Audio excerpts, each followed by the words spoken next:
Okay, welcome back to part 2 of the training video for mobile interviewing from Lieberman Research using SOTA. If you're in part 2, you need to watch part 1 first, so this will make sense. So now we're just in a survey, and we're going to go through it. Now, what I want to show you is I want to take you to the end of the survey. So I'm just going to kind of fire through the questions very carefully.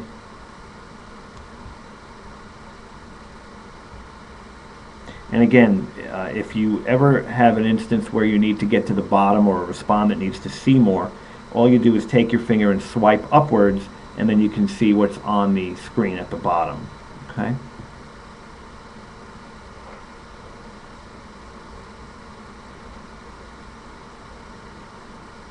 So in some instances it's going to be, and it's going to ask you for a number. So you're going to tap in the little box there, and you're going to select the number from the keyboard. You can hit done or you can hit next, but you can just hit done and next, and that's going to keep going over to the other side. And we're almost actually done with the survey now.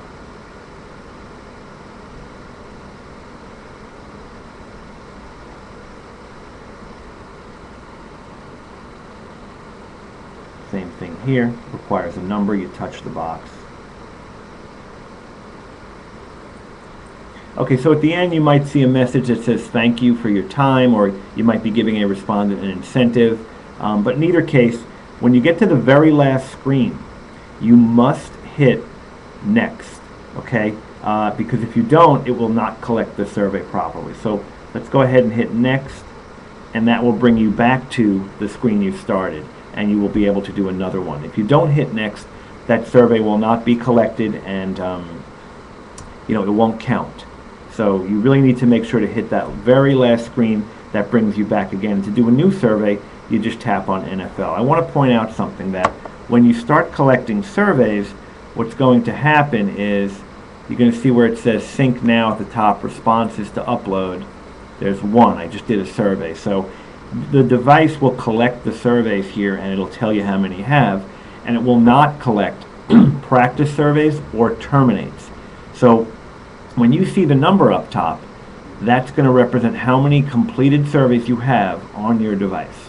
Okay, so if you're doing a study out at an event and you have multiple interviewers, you need to add up all the devices, this number from all the devices, and that will be your total for your entire interviewing crew.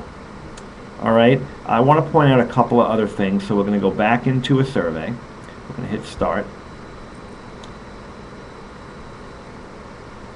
Just go to a couple of screens in here. Now, if a respondent is in the middle of a survey and they suddenly decide they don't want to finish it, and they give it back to you, they say, for whatever reason they can't continue, they don't want to continue. From any screen on the survey, once you're inside of it, there's a little I at the top. You touch that, and it brings up a little menu at the bottom. You're going to say you want to quit the survey, and then you want to end the survey, which is the middle choice, and you want to delete it because it will not count, and then you're going to hit yes that you want to delete it. It kind of gives you a way out in case you hit that I by accident, but in this case we're going to say yes, and it's going to bring you back to the beginning, and you can start a new survey. So that's how you do a break off. I'll go through it once again really quickly. From any screen on the survey, you just hit I at the top, quit survey, end survey, delete, and yes, and you're back to the beginning. Okay, so that's kind of all the instruction I want to give you about administering the survey. There are a couple of other things down here that you really never ever need to touch. It's very simple. You just stay in the you stay in the device, you stay in SOTA, and you just open up surveys and you keep accumulating them on the device. And I do recommend doing a couple of practice surveys with your devices before you start in the field.